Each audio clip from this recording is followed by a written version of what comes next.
Hola, ¿qué tal? Soy Ramón Martínez Coria. Presido la organización Foro para el Desarrollo Sustentable.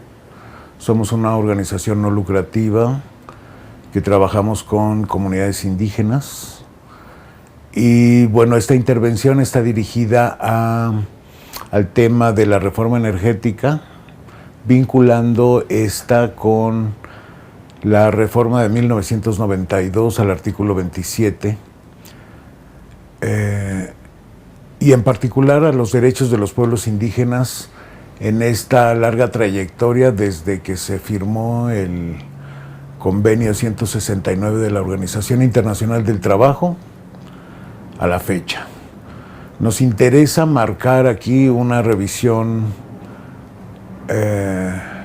sobre los derechos territoriales colectivos y políticos colectivos de los pueblos indígenas y todo el proceso de desplazamiento forzado y despojo territorial del que son sujetos, de cuál es la situación en el Estado mexicano de descomposición, y revisaremos algunos territorios concretos donde ha habido un enorme impacto o está siendo intervenido en gran escala el territorio a partir de la gestión de las energías renovables derivada de esta reforma energética. Entonces, bueno, en primer lugar me quiero referir a esta línea del tiempo que nos lleva a reconocer algunos momentos relevantes en la construcción de los derechos colectivos de los pueblos indígenas en el sistema constitucional mexicano. Entonces, rápidamente voy a recorrer un modo de tiempo en el que empezamos en 1989, cuando se modificó en el seno de la Organización Internacional del Trabajo el antecedente convenio 107, y se suscribió la promulgación del convenio 169 específicamente relacionado con pueblos indígenas y tribales. Podemos decir, grosso modo, que el convenio 107 precedente en realidad hablaba de poblaciones indígenas como un sujeto mucho más difuso, y su énfasis estaba en las minorías étnicas dentro de los estados nacionales. La diferencia con la postulación del convenio 169 es que promueve el reconocimiento de los pueblos indígenas como entidades colectivas de derecho público. Entonces, los países firmantes asumen el compromiso supuestamente vinculante de transformar su sistema constitucional de tal modo que estos principios se hagan valer dentro de los sistemas nacionales.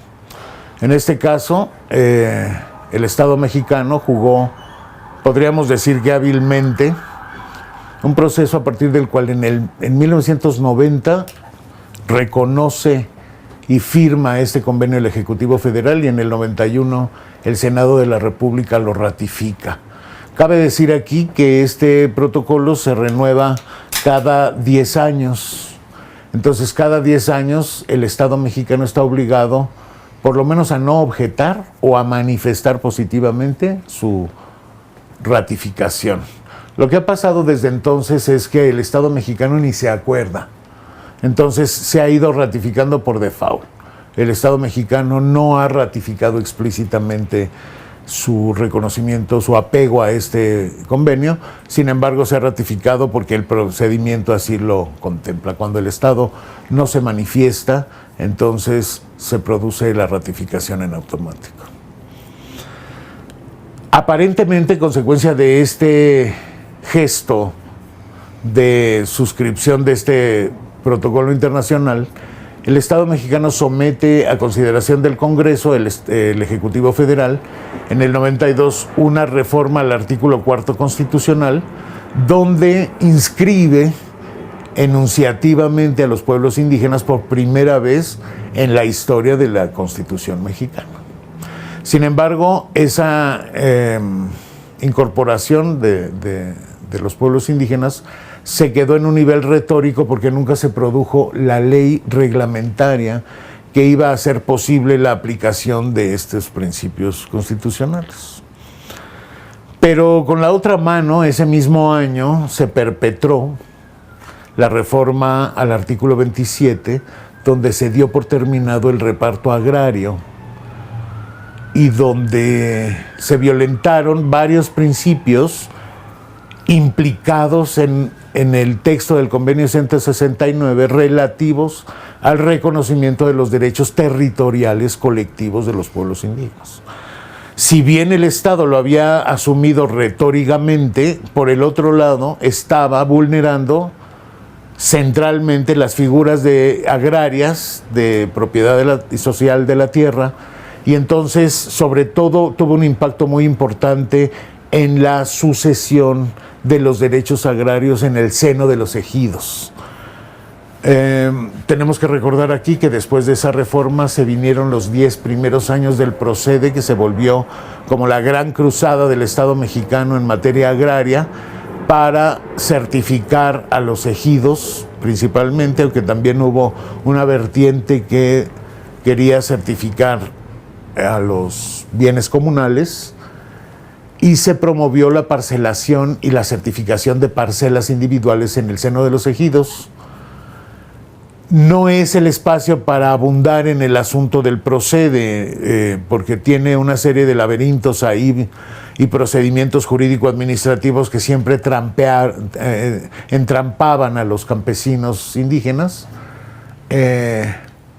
porque, bueno, pues no siempre estuvo claro hasta dónde la certificación de parcelas iba mermando al ejido como figura colectiva, y dónde quedan las tierras de uso común y todas estas cosas que ahora, a la hora de las concesiones para la extracción de recursos naturales de manera ilimitada, pues se vuelve relevante. Vamos a regresar a este punto más adelante. Sin embargo, importa decir aquí que en el 92 entonces se consuma una primera etapa de la que podemos llamar a la distancia la privatización de la tierra y los recursos naturales de la nación y por ende de los pueblos indígenas también. Desde entonces había ya un planteamiento importante en el sentido de que los territorios indígenas, de facto, es decir, donde objetiva y históricamente persisten los pueblos indígenas como posesionarios y o propietarios de la tierra, se mantienen los acervos de la diversidad biológica de este país. Este concepto ha ido transformándose y ahora reconocemos que no solo se trata de una diversidad biológica que sea patrimonio en abstracto de la nación o de los pueblos propietarios o posesionarios, sino que se trata de patrimonios bioculturales donde los pueblos, sobre todo los pueblos ancestrales, originarios, indígenas, han intervenido en los ecosistemas como parte de ellos, y las culturas étnicas son parte de estos patrimonios bioculturales que son sujetos del saqueo desde hace mucho tiempo y que se han hecho denuncias de diferente tipo. Tenemos desde el asunto de los recursos genéticos hasta el asunto del desplazamiento por extracción de recursos energéticos y ahora los renovables, ¿no? Entonces, nos interesa revisar aquí el arco en el tiempo que hace desde 1992 hasta el 2013-14 que se consuma la reforma energética y que, digamos, le da una siguiente serie de machetazos al texto constitucional, sobre todo vulnerando la garantía jurídica sobre la propiedad y la posesión de la tierra de las comunidades y de los pueblos. Obviamente los pueblos indígenas están en una situación de marginación y vulnerabilidad incrementada, y esto lo vamos a desarrollar más adelante. Esta reforma entonces ha dado lugar a una privatización exponencial de todos los recursos de la nación, los recursos antes identificados como estratégicos, ¿no? Y dentro de estos recursos estratégicos, los energéticos, bueno, estamos viviendo, y tampoco voy a abundar aquí, pero estamos viviendo esta trampa a partir del cual el Estado va declarando que se agotaron los recursos petroleros y entonces hay que hacer algo para privatizar el cadáver de lo que queda. Inmediatamente después de la privatización vuelven los hallazgos, los grandes hallazgos, y vuelven a colocar a México como uno de las reservas estratégicas petroleras relevantes. Entonces, bueno, estamos ante un teatro de corrupción y de abandono de los principios de justiciabilidad de los derechos, y creo que tenemos en este momento una coyuntura definitiva en cómo se están subastando los territorios de los pueblos indígenas en materia de la instalación de parques eólicos y parques solares. Bueno, entonces tenemos aquí que importa revisar un poco cómo se ha ido transformando no solo el texto constitucional, sino las competencias y actuaciones de las instituciones que regulan el territorio, que regulan a los actores que intervienen en el territorio, que sirven de pivote o de plataforma para el saqueo también, digamos. Entonces, nos importa, por ejemplo, ir viendo que en estos últimos años, en estos últimos sexenios incluso, la materia agraria dentro del Ejecutivo Federal se ha ido reduciendo. Se dio por ya desaparecida la reforma agraria como concepto administrativo. Queda una especie del rezago agrario mítico, que es como un costal de papas que incluye todas las anomalías, las resoluciones yuxtapuestas, las malas ejecuciones, la mala deslinde topográfico, todo el edificio de cochinadas que se hicieron durante décadas de reparto agrario.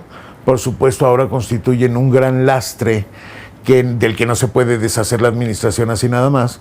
Entonces se mantiene esta lógica de atender el rezago agrario, lo que eso signifique.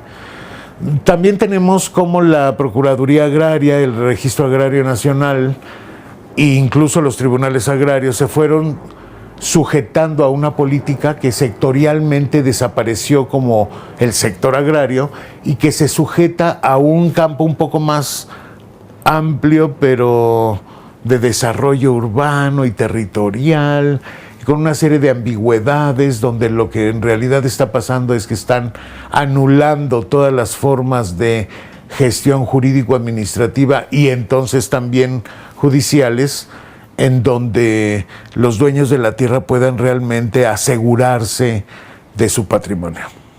De hecho, parece que la actuación constante desde el procede, pero ahora con mucho más cinismo, del sector agrario, los visitadores agrarios se han vuelto los facilitadores del saqueo, ¿no? Entonces, digamos, hay nuevos actores que están regulando la subasta del territorio, como la Secretaría de Energía, que tiene totalmente marginados a los actores del sector agrario, o que si los usa para plancharle literalmente el camino a la subasta de contratos. Ha vulnerado incluso la soberanía del Estado sobre el control de estos recursos, incluso en toda la intervención de no solo de los propietarios de la tierra y su participación y la consulta que a ellos se les debe, sino a toda la sociedad mexicana. Es decir, hay un despojo sin frenos, digamos, en general. Nos interesa aquí hacer algún énfasis en las energías denominadas limpias renovables o renovables, esta energía fotovoltaica y la energía eólica, los parques solares y eólicos que están propagándose rápidamente, donde aparecen justificados también, donde el Estado mexicano supuestamente está honrando principios de cooperación internacional para disminuir el impacto en el cambio climático de la gestión productiva de este país, pero esto es una gran mentira. Y en realidad, bueno, pues las energías renovables están transitando antes y después de que se consumara la reforma energética. Entonces tenemos como un territorio piloto que se constituyó en el Istmo de Tehuantepec, aunque sabemos que hay otros lugares, o sea, en el mapa de los vientos de este país, pues resulta que Tamaulipas es una cosa muy relevante, pero digamos que ahí hay otras relaciones de poder, no se está saqueando a los pueblos indígenas, aunque habría que evaluar cómo se está interviniendo a nivel general y en qué escala el territorio. Pero digamos que el otro lugar de gran potencialidad de vientos, que es el Istmo de Tehuantepec en su litoral sur, resulta que se volvió el laboratorio del saqueo para medir el conflicto social como parte del riesgo de la inversión financiera. Entonces digamos que hay una serie de resultados muy tristes, tanto en términos de los patrimonios de los pueblos, como incluso de las inversiones hechas. O sea, es un cochinero.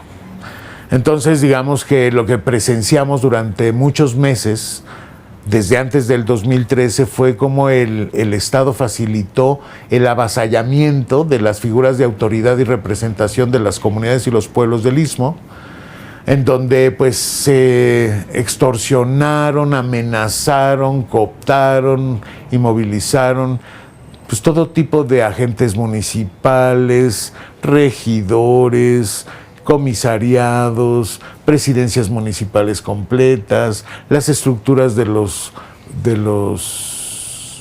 síndicos municipales, porque ahí las diferentes competencias de los ayuntamientos se pusieron en marcha, con una fuertísima presión de parte de la Secretaría de Energía para sujetar a todos estos actores gubernamentales o de representación legal de la gente, a veces apócrifos,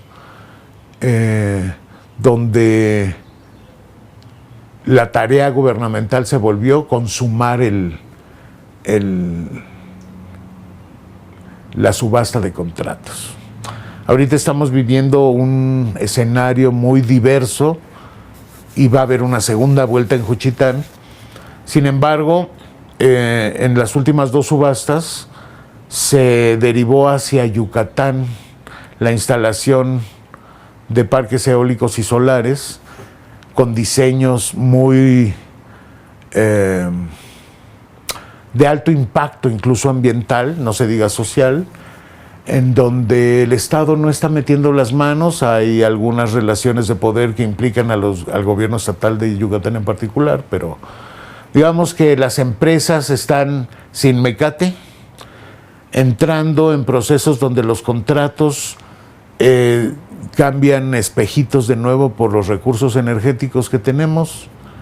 A la gente se le obstruye, se le desplaza productivamente, se le merma el acervo, el patrimonio de los ecosistemas que tenemos tan frágiles. Además, no hay estudios serios geológicos que realmente demuestren que el subsuelo de la península va a aguantar una distribución desmesurada de aerogeneradores.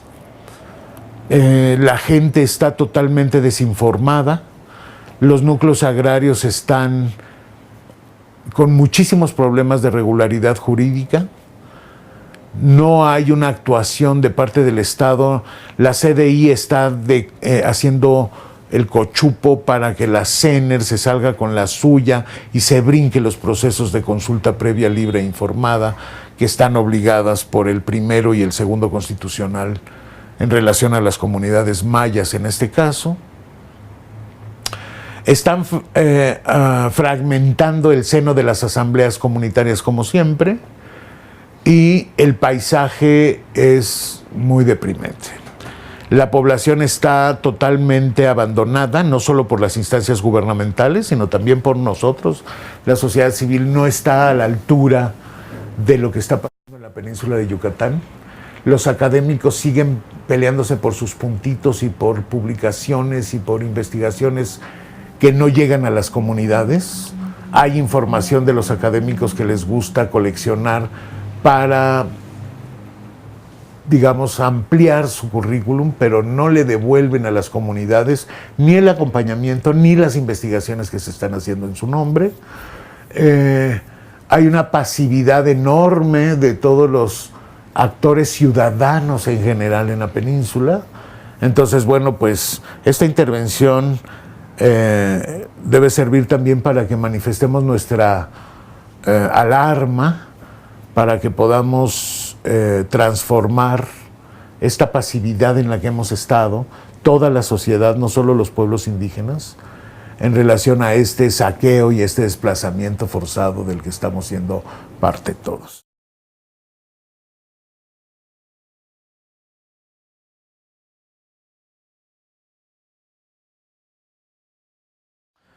El asunto es que no podemos quedarnos solamente mirando a lo lejos y lamentándonos del escenario, sino que es estratégico que reaccionemos y que hagamos cada quien lo que tengamos que hacer desde donde estamos. Nosotros, ¿qué estamos haciendo y qué invitamos a que nos conectemos? Primero, los actores que trabajamos desde la vía ciudadana necesitamos articularnos de mejor manera. Necesitamos mejorar la comunicación entre académicos y organizaciones de la sociedad civil. Tenemos que ampliar nuestro campo de reflexión. Hay actores, hay asociaciones religiosas y organizaciones políticas no partidistas que están en el territorio, pero que no están en los procesos de gestión de los derechos humanos, por ejemplo, o del monitoreo de la inversión público-privada en esta nueva etapa de la reforma energética. Entonces necesitamos ampliar los canales de información y de comunicación. Para las comunidades mayas y cualquier otra comunidad que sea intervenida en esta lógica, porque está pasando en todo el país, importa como anclar algunos elementos duros que no pueden faltar a la mesa. Por un lado, las asambleas comunitarias, que no son lo mismo que las asambleas agrarias, tienen que manifestarse como sujeto de derecho, porque si reducimos la pelea al derecho agrario, tenemos unas enormes vulnerabilidades que nos van a dar lugar a muchos problemas internos y que son la materia favorita de la Administración Pública Federal para generar divisiones internas y coercionar o cooptar o amenazar representaciones. Entonces, tenemos que, en el caso de los pueblos indígenas, seguir dando la lucha en términos de las comunidades indígenas y no de los núcleos agrarios, aunque no podemos perder el texto agrario, ¿no? Sin embargo, tenemos que hacer una evaluación de daños. Tenemos que saber si los titulares de esos derechos agrarios siguen vivos, si hubo sucesiones, si las sucesiones están hechas por la ruta de la ley agraria vigente en su momento o si están hechas de facto en las asambleas de facto, donde los actores gubernamentales normalmente tienen abandonado a las asambleas agrarias para legalizar y legitimar y sistematizar legalmente su actuación. Entonces, en muchos casos las asambleas toman decisiones para reconocer nuevos ejidatarios o para desincorporar territorios. Incluso todo este edificio de la parcelación tiene muchos bemoles y siempre hay mucha carne de dónde cortar para generar conflictos internos. Tenemos que poner y denunciar con una enorme alerta la mala gestión de la Comisión Nacional para el Desarrollo de los Pueblos Indígenas, que al contrario de ser el acompañante, es el que le hace la inteligencia policíaca y el que reconoce y merma las figuras legítimas de autoridad y representación, interviene para nombrar y designar representantes y autoridades apócrifas y voltea para arriba, coloca mucha de su carne en la legitimación del Consejo Consultivo que nombra a dedazo hace mucho tiempo, y la verdad es que no le provee ningún acompañamiento jurídico a las comunidades. Más bien, ahora tememos cada vez que la Comisión para el Desarrollo de los Pueblos Indígenas interviene en un proceso de este tipo, porque lo que pensamos siempre por adelantado es que viene a socavar la capacidad de toma de decisiones de la gente. Otro elemento que nos importa dentro de las comunidades es la claridad que la gente tenga sobre sus derechos, en particular cuando se afectan sus patrimonios bioculturales y territoriales. En este sentido, la gente tiene que saber, que tiene que pedir información, que no puede tomar decisiones para firmar un contrato por bonitos que aparezcan los números y las promesas de los empresarios, porque normalmente esas promociones de los proyectos y de los contratos iniciales son edificios de muchas fantasías y de muchos beneficios que al final del camino nunca llegan al propietario, al dueño de la tierra, siempre se quedarán en el bolsillo de las empresas. Entonces, tener mucho cuidado con cómo se configuran los contratos, qué informaciones tenemos sobre el proyecto técnicamente, y además cómo en la negociación directa con el empresario tiene que quedar claro cuáles son los beneficios directos por la venta final de la energía que van a caer en el bolsillo de los dueños de la tierra. No puede ser que sigamos adelante con estos contratos que se reducen a la ocupación superficial y entonces le pago la rentita de los cuadritos donde están las patitas de los aerogeneradores y te doy mano de obra, chamba, cuando estoy haciendo la construcción del parque. Eso no es ningún beneficio para la comunidad, y el gobierno además agrega ahí los proyectos gubernamentales ordinarios como si fueran un paquete de beneficio junto a las empresas para convencer al dueño de la tierra que suscriba contratos leoninos, ¿no? Entonces, es muy importante que en el seno de las comunidades esta información sea libre, previa e informada, libre y previa. Esta información tiene que ser sustantiva y tiene que ser parte de un proceso consultivo extenso que esté diseñado por la propia comunidad. No hay ahora la suficiente confianza para que estos actores gubernamentales federales como CENER y CDI entren a llevar a cabo la consulta. Es imprescindible que intervengan actores independientes, autónomos, civiles y ciudadanos, que observen los procesos y acompañen a la comunidad, porque todo el edificio gubernamental está corroído por la corrupción y el desinterés. Hay puros conflictos de interés todo el tiempo en esa jugada. ¿Dónde estamos parados nosotros desde la sociedad civil? Tenemos como nuestras formaciones profesionales siempre acaban como en la especialización. Resulta que ahora estamos inconexos en términos interdisciplinarios para conocer a profundidad técnicamente las implicaciones de un proyecto de este tipo. Entonces nosotros tenemos que ayudarle a las comunidades a reconocer cómo masca la iguana en los manifiestos de impacto ambiental y cómo está la práctica, las malas prácticas de la Semarnat y de los estándares que está fijando para poder establecer nuestros propios estándares comunitarios de impacto ambiental y de evaluación de impacto social. Tenemos que buscar cómo converger los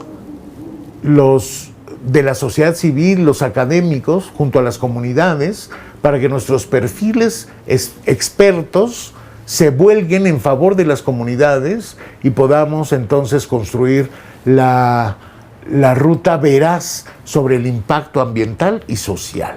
Hasta ahora estos instrumentos de evaluación que forman parte de la cartera de estudios de factibilidad están en manos de los empresarios que buscan la suscripción de contratos. Entonces hay un conflicto de interés profundo. El argumento de la administración federal es por qué el Estado tiene que pagar sus estudios de factibilidad cuando ellos son los interesados, pues justamente para garantizar la legalidad de los procesos. Pero parece que el Estado eso es lo último que piensa. Entonces la legalidad no es algo que le sea relevante, y a nosotros sí.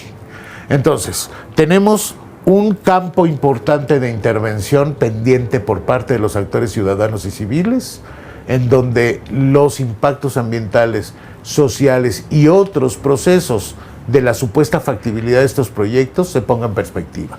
También la escala de los contratos. Por ejemplo, quedan siempre en la ambigüedad qué tipos de desplazamientos productivos va a generar la ocupación superficial del terreno del proyecto. Normalmente en los contratos esto queda silenciado.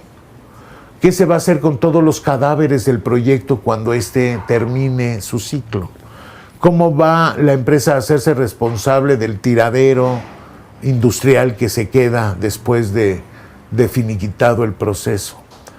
¿Qué garantías le dan a la gente cuando suscribe un contrato de este tipo si la empresa lo primero que va a hacer es subastar el contrato firmado a terceras empresas que no van a reconocer los modos de la negociación original? Entonces, normalmente estos contratos van acompañados de una franja de promesas y de supuestas contraprestaciones que el empresario titular de la primera firma asume, pero inmediatamente vende el contrato y eso se acabó. Entonces, ¿cuáles son las salvaguardas a largo plazo que tienen que tener las comunidades? No solo porque lo diga la regla, sino porque la comunidad se autoafirme en esas condiciones. Entonces, vale la pena explorar procesos de autoconsulta en los estándares internacionales de los derechos humanos, con actores multilaterales, civiles y ciudadanos, que ayuden a la legitimidad y a la transparencia de estos procesos para anular todas estas prácticas corruptas y dolosas que se producen en esta borrachera entre funcionarios públicos responsables y empresas interesadas, consorcios.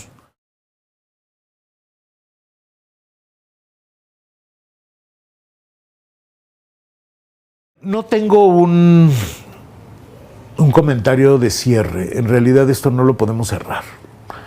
Yo creo que apenas se está abriendo en canal con claridad el terreno en el que estamos. Viene el fin de sexenio y entonces estamos en el año de Hidalgo, que son normalmente los años más peligrosos, en donde las impunidades y los actos contundentes de defraudación, despojo y violencia se producen.